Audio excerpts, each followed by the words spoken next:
But none of it works because God is not in the picture. Whatever you do, listen, young lady, you're not married yet. Consider God in all your ways. Tell Him, Lord, one day I need to get married. I must find a good man. But I will not fall for anyone unless you give me the green light.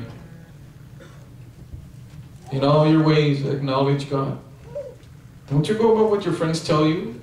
Oh, this guy's got money. This guy's nabitaing chulo, bro.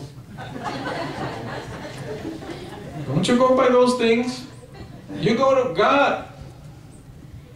And you say, is this guy for me or not?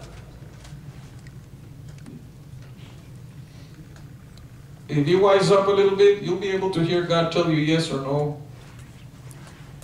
There's so many other things that we can name this morning about how we need to let God be in all the ways we do. In all our ways, acknowledge God.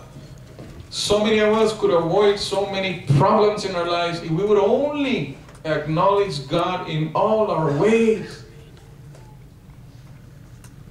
Don't let your mind think of how you're going to figure things out. You go to God first.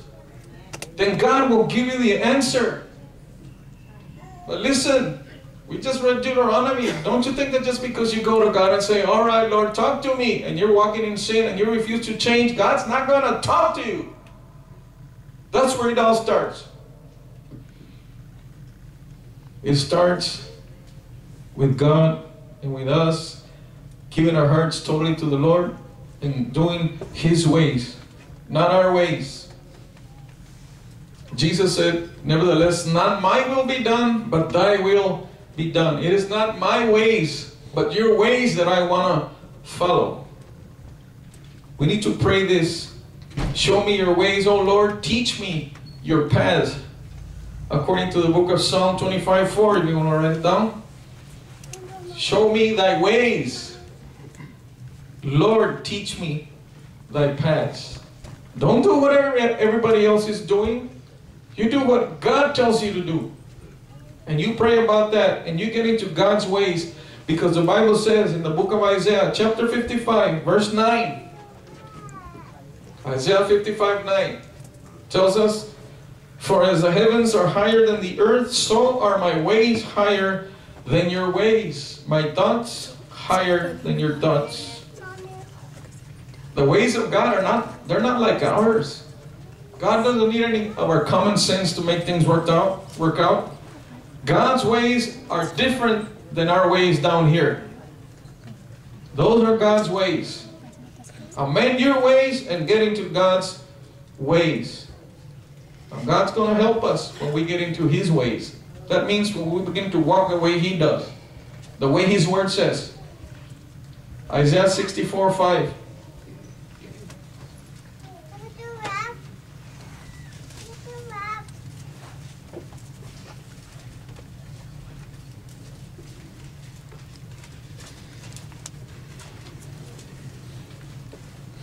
I'm going to read it from the Amplified Version because some of these King James words are kind of difficult for you all to understand.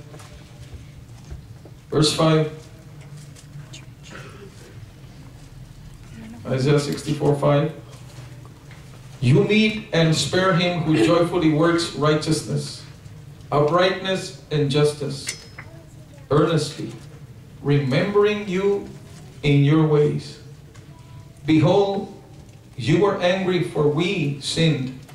We have long continued in our sins, prolonging your anger. And shall we be saved? Now the Bible says here that God will meet and spare those who joyfully work righteousness. That means walk right. Listen, people, forget all this about, okay, I'm a Christian, I'm born again. So what? God doesn't care what you say, who you are. God cares about how you live. Now, if you are a Christian, you will live right. I'm talking about a real Christian. I'm talking about a church goer. We're not talking about people who know the Bible. The devil knows the Bible. We're not talking about people who have been raised in church. Here we're talking about people who do the will of the Lord. That's all that matters. Now I understand that we're not saved by works. The Bible says that we're saved by grace. And you don't do works to get saved. But if you are saved, you will do works. There's so much hypocrisy in the church today that the people in the world, they don't want to go to church because they see how we live. They see that we don't walk righteously. Some of us, perhaps that are students in high school, you turn off all the other kids from coming to church because you don't live right. You may be part of a Bible club. You may be part of the FCA, but you're not living right. That's why kids are going to hell, because you haven't been an example to them. And they will not follow you to church. Us adults, quizás, perhaps we do the same thing. With our couple friends out there in the world, that we have friends, and they won't follow us here. They won't follow us to church because our lives do not correspond with what we speak. Our lives do not correspond with what we believe. So they see hypocrisy, and we are not working righteousness. We are not doing God's ways. This morning, I want to invite you to come back to God. You may be sitting here and saying, what do you mean come back to God? I'm here in church, ain't I? It doesn't matter if you're in church. It doesn't matter if you come up here and you scream and shout and jump and praise. Those things don't mean anything to God unless they're coming from the heart. I want to invite you to change your ways. Amend your ways. Where people will want to have what you got. Where you will be an open book, written of all men and read of all men. That's what the Bible says that we're supposed to be. We're open epistles, open letters that the world is reading. The number one thing that God asks for us to do is remove our idols from our life. Now, I know you don't go home and kneel down to a statue of stone and worship it. Those are the idols that we see in the Old Testament and in the Bible. But we live in America here. Here people don't care about religion. When you read in the Bible about idols, it's because people were serious about what they worshiped. There are many idols that could flood our souls. Anything that you love above God is an idol. Anything that is keeping you from God is an idol. It could be your money. It could be a relationship with somebody. An unlawful relationship with somebody. It could mean so many things.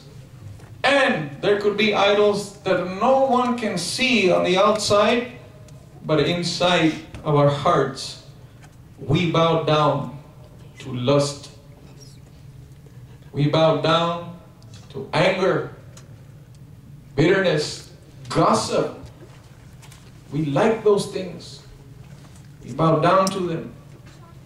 They become our gods. We must amend our ways. May the people out there that know nothing about the Lord, that have had bad examples of carnal and hypocritical Christians, may they see something different in us, that we remove our idols from our lives. I'll give you a scripture. 1 Samuel 7:3.